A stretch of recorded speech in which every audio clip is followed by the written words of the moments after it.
Le cercle RH est un sujet dans l'actualité.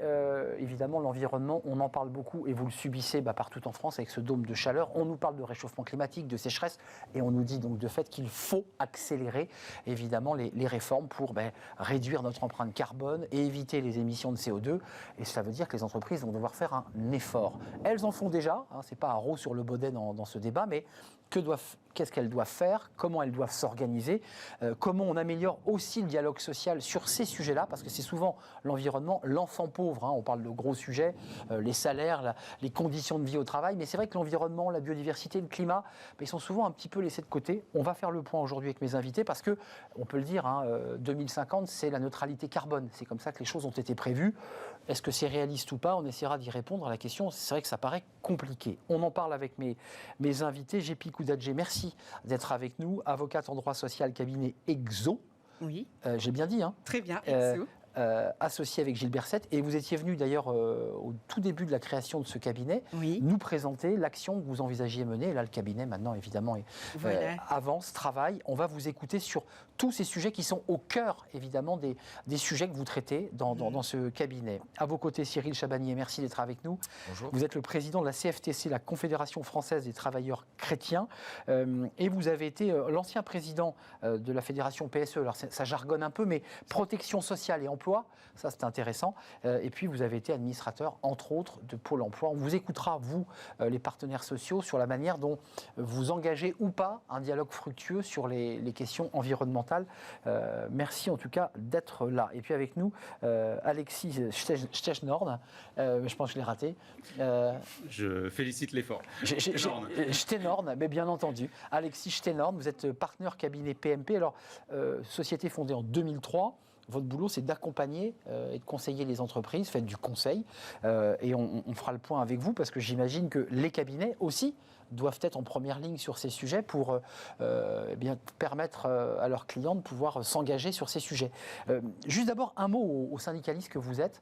Est-ce que les entreprises font le boulot? Parce que là, la Première ministre l'a indiqué, elle aura 2 ministres qui seront en charge des questions environnementales. On imagine des projets de loi dès la rentrée pour accélérer le rythme. Est-ce que les entreprises en font assez? C'est un peu compliqué de répondre à cette question, parce que forcément, les entreprises n'en font pas assez, mais on est dans le début du processus. Et en même temps, il faut que... On n'a pas le temps, Alors, on n'a pas le temps, mais il faut que ce soit toute la ligne, en fait, qui puisse accélérer. Donc, on a besoin d'une planification qui soit plus importante au niveau national. Et là, on a un engagement du président de la République en rattachant directement, d'ailleurs, la transition écologique à la Première ministre. Derrière, on a besoin d'avoir le commissariat au plan, France Stratégie, qui nous aide justement à planifier ces grandes réformes. Et on doit les décliner dans les territoires, parce qu'on voit qu'il y a des territoires qui sont très novateurs au niveau de l'environnement, au niveau des filières et des branches. Donc si on enclenche tout ce processus-là, au niveau de l'entreprise, il y aura un véritable dynamisme qui va être mis en place. Sinon, aujourd'hui, on voit que parfois on en parle, mais on en parle de manière... alors pour les élus syndicalistes, et on prend notre part de responsabilité, c'est parfois simplement le gobelet en plastique, donc c'est un peu léger. Ou la ramette de papier. Ou la ramette de papier. Et au niveau des entreprises, c'est beaucoup d'annonces, beaucoup de communication, mais pas forcément beaucoup d'actions. Donc il faut vraiment que ce soit une vision qui soit globale, du plus haut au plus bas, pour que tout le monde s'y mette. Jepi Koudadje, votre mission dans le cabinet que vous avez créé avec Gilles Berset, c'est justement d'intégrer ces notions environnementales. Alors, quelque part, vous accompagnez une transformation, alors pour le grand public qui ne va pas dire grand-chose, mais le fameux BDSE, dans lequel, qui sont les documents sur lesquels vont s'appuyer les élus au CSE, on y a rajouté dans ces documents le mot environnementaux. Ça veut dire que ça s'appelle la base de données économiques, sociales et environnementales. Ça permet d'avoir des informations concrètes. C'est suffisant ou pas? Parce que, pour le dire un peu à l'envers, les entreprises vous disent, écoutez, je passe mes journées à remplir des tableaux de bord, à faire des notes, d'envoyer des indicateurs pour faire avancer Mais globalement, on n'a pas l'impression que ça avance bien vite. Utile ou pas, ça, tout ça?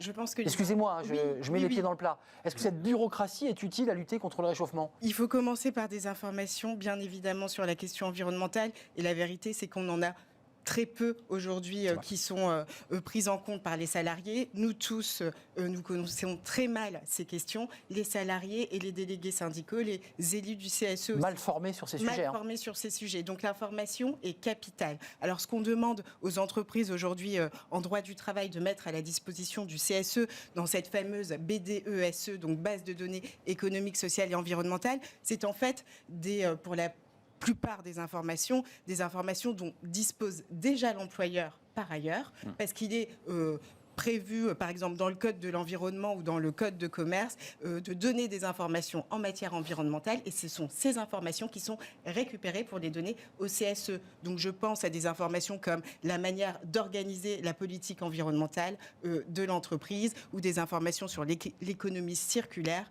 ou le bilan des émissions de gaz à effet de serre. Je me permets juste une phrase. Allez-y. C'est pas qu'ils sont mal formés, c'est qu'ils sont pas encore formés. Donc on est en train de mettre en place justement toutes les formations, et c'est ça la grosse difficulté, c'est qu'aujourd'hui on est presque en retard, et donc on doit rattraper, et donc il y a un gros investissement de la part de notre organisation syndicale, mais j'imagine que c'est pareil chez les autres, pour former au RSE, et en particulier la partie environnementale, qui est cette nouvelle partie. On va parler RSE, on va parler ESG, parce que RSE, ça c'est pour les entreprises, le ESG c'est pour les entreprises de la finance, et c'est vrai que là aussi il y a un gros travail aussi pour aiguillonner et flécher les investissements entre les bons élèves et les mauvais élèves, parce qu'il faut aussi parler du poids des investisseurs qui ont un rôle majeur s'ils choisissent le charbon aux dépens de l'électrique ou de l'hydrogène, c'est pas les mêmes choix. Alexis Stergenhorn, vous accompagnez des entreprises à travers votre cabinet et vos associés. Elles vous disent quoi, les entreprises? Parce que moi, j'ai le sentiment, et encore une fois, je ne voudrais pas que ça soit un haro sur l'entreprise, on a le sentiment que les entreprises avaient pris conscience de cette question un peu avant les politiques. Non? Je ne sais pas. Il y a eu un mouvement qu'on a qualifié de greenwashing. Et je pense mensonge vert. On a passé cette étape-là. Il y a eu la volonté de communiquer a été dépassée. Maintenant, il y a des vrais enjeux de crédibilité. Crédibilité autour des données, crédibilité sur les actions qui doivent suivre les intentions. Et ce qu'elles nous disent, c'est qu'elles sont un petit peu devant un dilemme. À la fois, c'est une formidable opportunité si on sait s'en saisir pour changer les business models, mais mon Dieu, quelle transformation ça engendre. Et en même temps, c'est un mur réglementaire et un mur de transformation tellement énorme. Vous voyez qu'on revient à ma bureaucratie, une espèce de lourdeur, une espèce d'inertie pour transformer. Moi, j'ai quand même le rapport du GIEC du 4 avril 2022. Donc ça, c'est la dernière mouture qui est alarmant, sans parler des risques de manque d'eau. Je dirais, je le mettrai de côté. Et on nous dit qu'il faut que les entreprises les plus émettrices, on les connaît, doivent dès maintenant transformer leur modèle. Ça vous interroge, vous avez des représentants syndicaux chez Total, chez tous ceux qui émettent, on le sait, les industries polluantes. Ces salariés vous disent, mais attendez, moi, je veux bien qu'on arrête de polluer, mais il faut me donner un travail. Enfin, il faut me proposer quelque chose d'autre. C'est ça la réalité. Non, mais vous qui êtes à la tête de cette réalité. C'est complètement ça.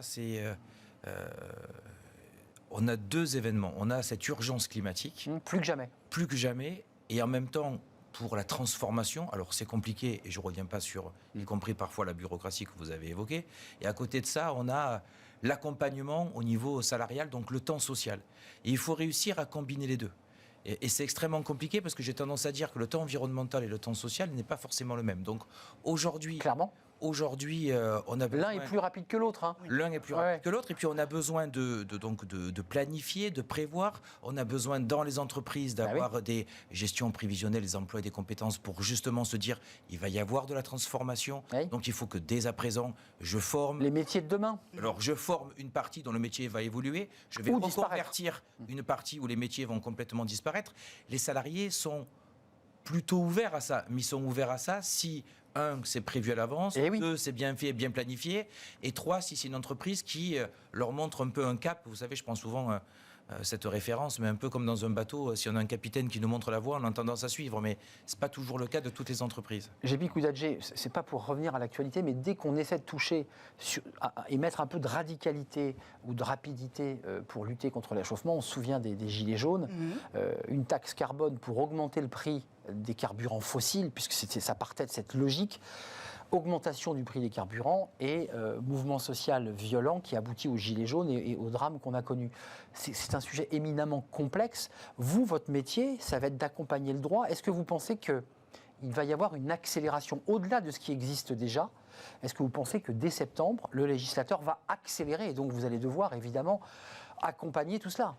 Au vu des annonces et du fait que notre Première ministre soit en charge de la planification écologique et des élections et des débats qu'il y a eu pendant ces élections, il y a lieu de penser que les choses vont s'accélérer et que les réglementations vont devenir de plus en plus rapides et contraignantes. Maintenant, la question politique, à mon avis, qui va se poser, c'est est-ce qu'on va poser des règles obligatoires que toutes les entreprises devront respecter? Est-ce que des secteurs d'activité, des branches vont devoir négocier leurs propres règles? On leur fixera des objectifs. Et ça, c'est les partenaires sociaux. Voilà, et ça, ce seront des choix politiques à venir qui seront sans doute discutés tout avec le monde les partenaires sociaux, ou par branche. Ou par branche. Et il me semble qu'au vu des enjeux de la transition écologique qui sont naturellement différents de filière en filière, secteur en secteur, il y a lieu de désigner en fait des domaines, des secteurs, de leur donner des objectifs pour permettre une planification, une gestion prévisionnelle des emplois pour que les salariés puissent se former. C'est ça qui est indispensable. C'est très important parce que, premièrement, ça ne doit pas être décidé sur un coin de table ministériel à 3 personnes, donc on doit faire jouer pleinement J'entends le syndicaliste, social. évidemment. On doit faire jouer pleinement le dialogue social et il y a des différences dans les filières et dans les branches et donc on doit faire travailler comme ça. Et honnêtement, je pense que ça devrait fonctionner parce qu'il y a aussi une pression forte de la part de nos concitoyens. Nous, à la CFTC, on est contre l'écologie punitive, parce que c'est l'un des systèmes, et on l'a vu d'ailleurs, vous en parliez avec la taxe carbone, gilets jaunes. Mais il y a quand même aujourd'hui une pression du consommateur aussi, qui fait évoluer, y compris...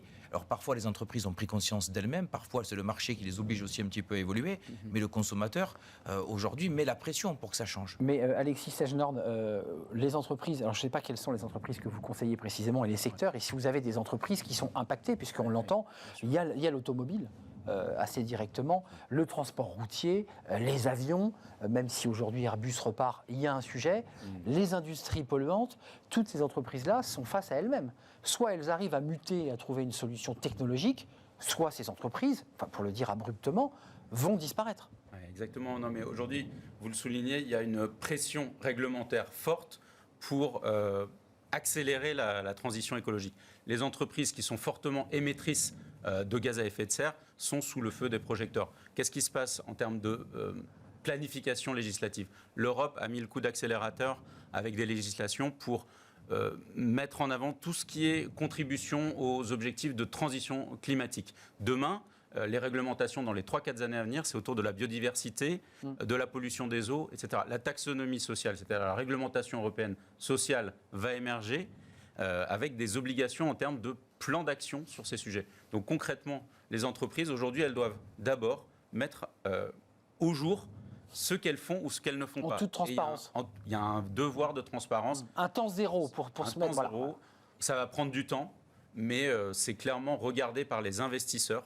Je pense que ça va prendre les quelques années à venir, mais voilà, la question c'est est-ce qu'on va assez vite? Mais il y a des choses qui se passent. L'IFA, l'association Ors, dévoilait dans un rapport il y a quelques semaines une chose intéressante, c'est que dans les conseils d'administration des entreprises, la question, et dans lesquels d'ailleurs sont intégrés des délégués syndicaux, faut-il le préciser, pour certaines entreprises, le climat, la biodiversité étaient des sujets, mais alors les enfants pauvres du système. C'est-à-dire qu'on n'en parlait quasiment jamais.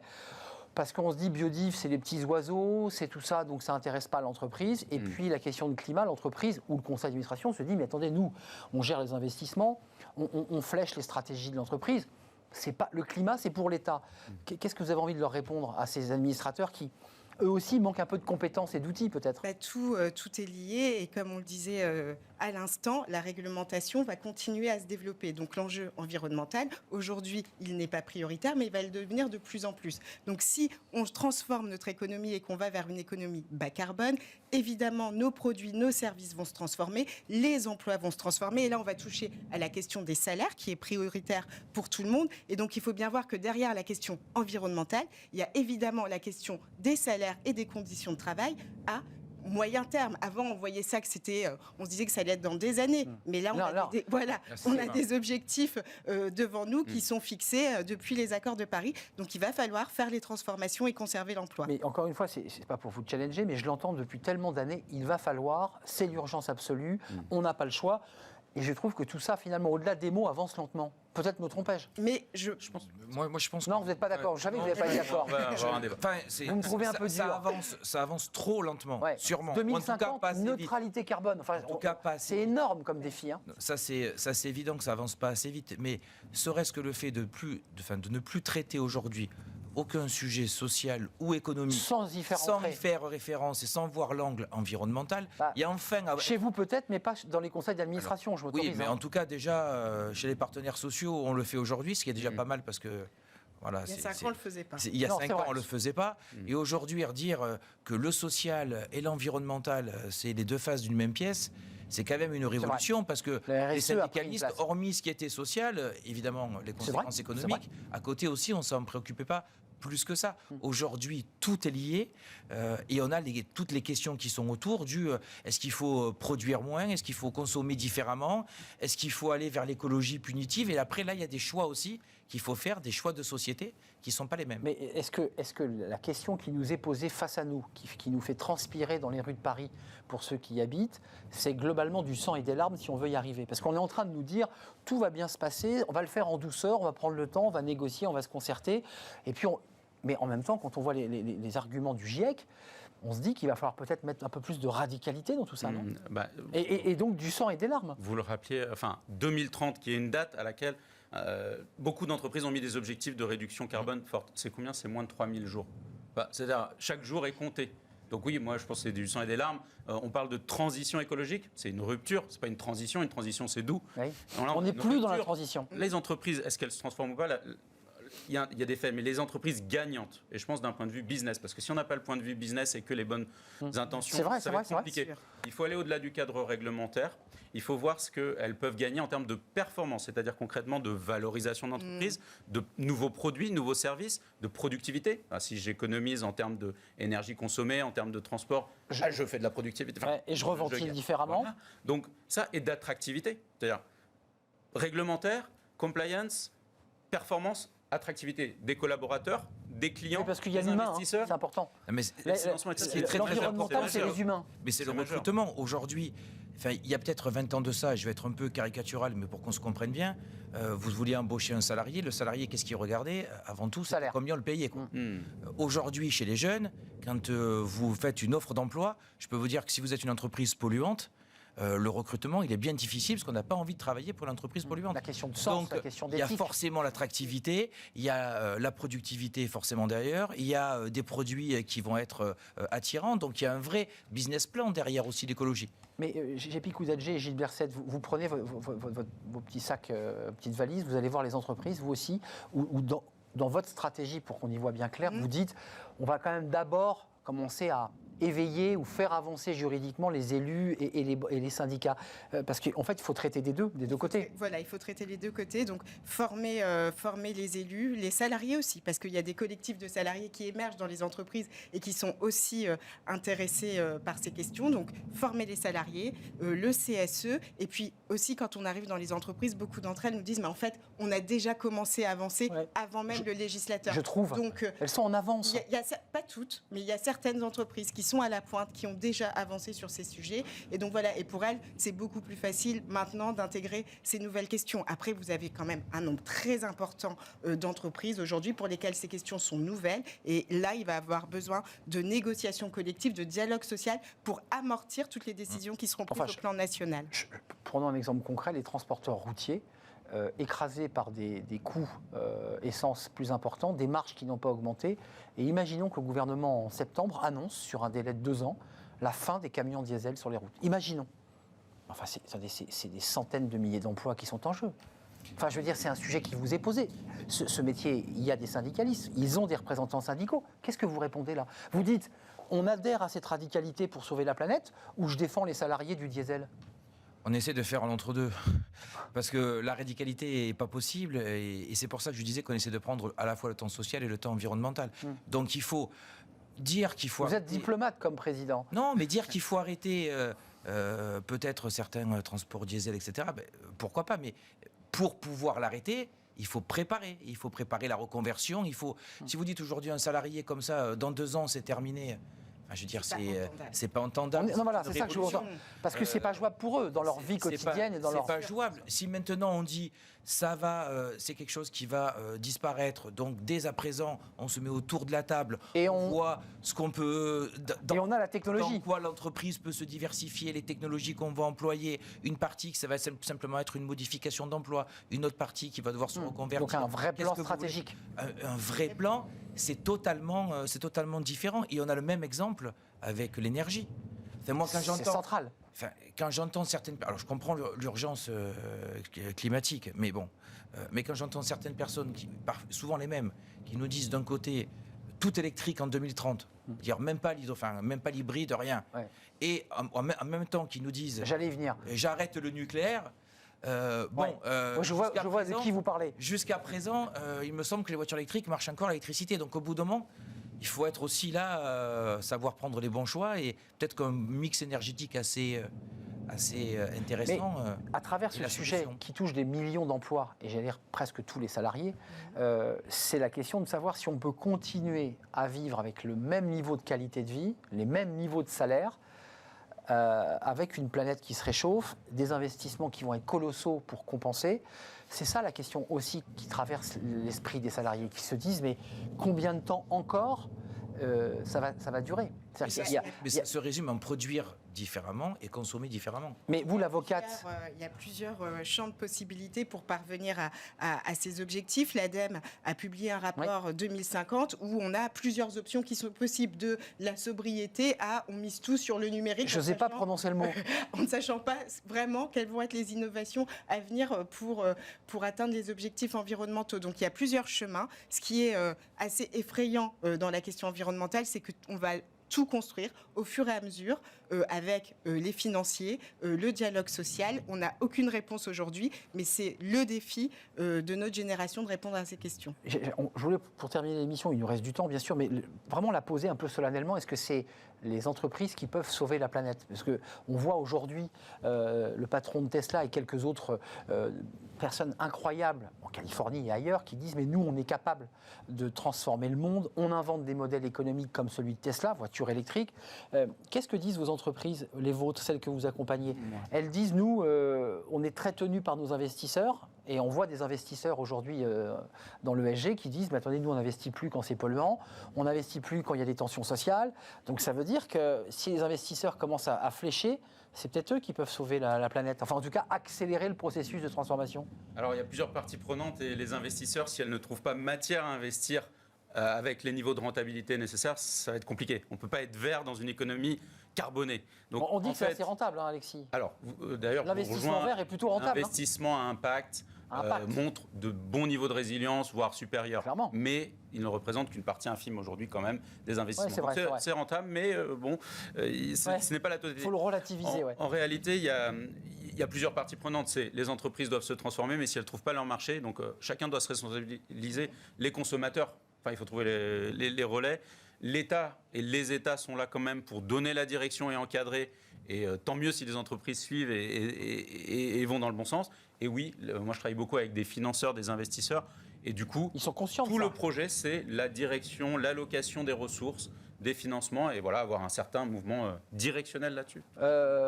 Vous vouliez intervenir parce qu'on voit qu'il y a tous les volets de la chaîne. Vous êtes face à des salariés dans certains secteurs.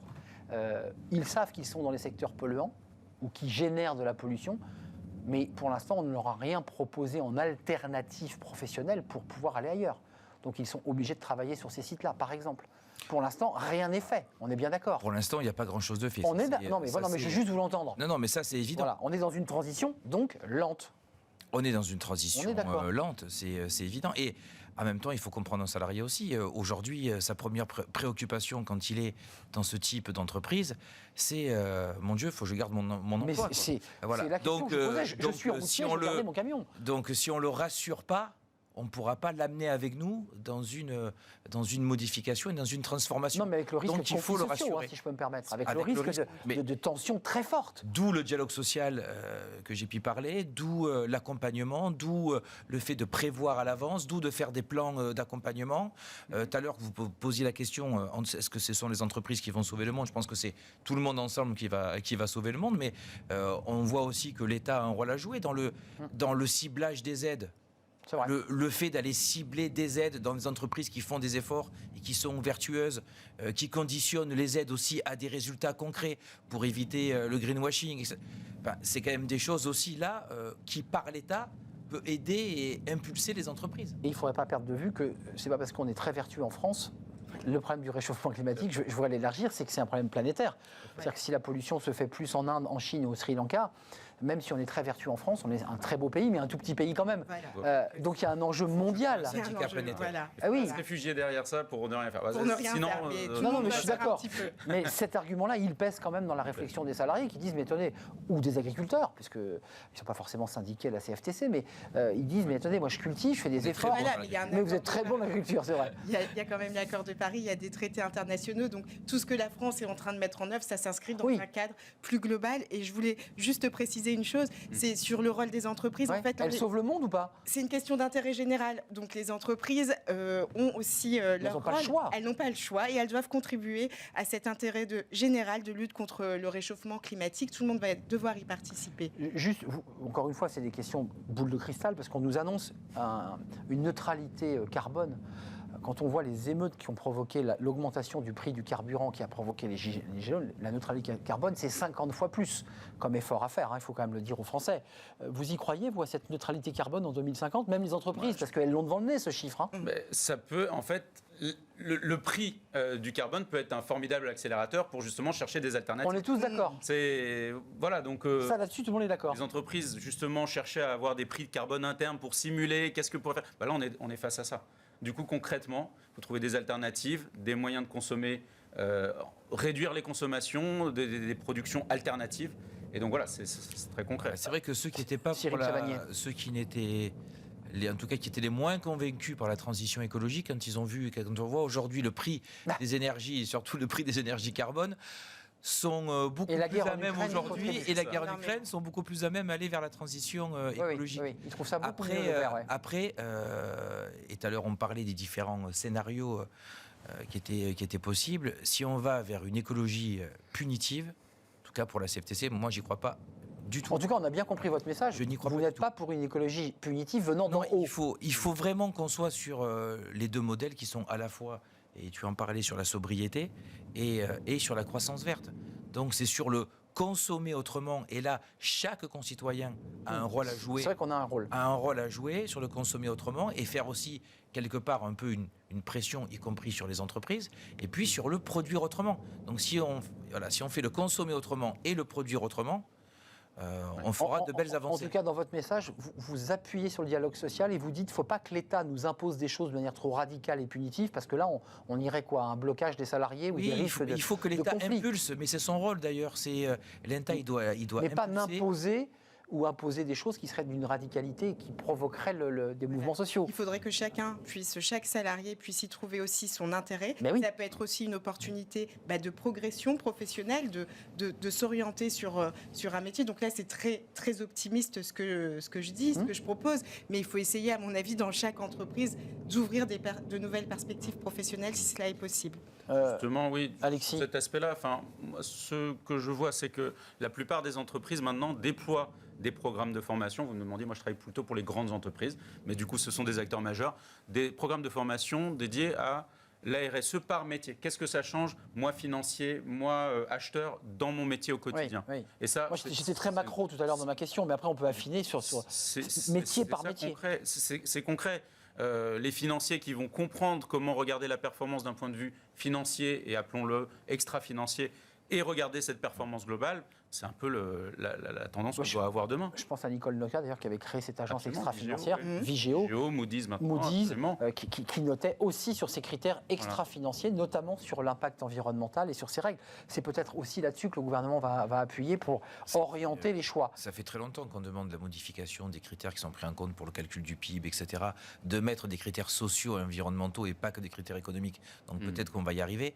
Et juste un mot pour dire, c'est l'État, ça donne une feuille de route. Le rôle de l'État, c'est de donner une feuille de route. Derrière, Mais elle ne jette pas d'en haut des... voilà, elle donne la feuille de route et derrière, c'est les marges de manœuvre. Il faut laisser des marges de manœuvre aux partenaires sociaux, aux ONG, aux associations, pour se mettre autour de la table, aux entreprises, pour discuter tous ensemble et faire un dialogue social de qualité.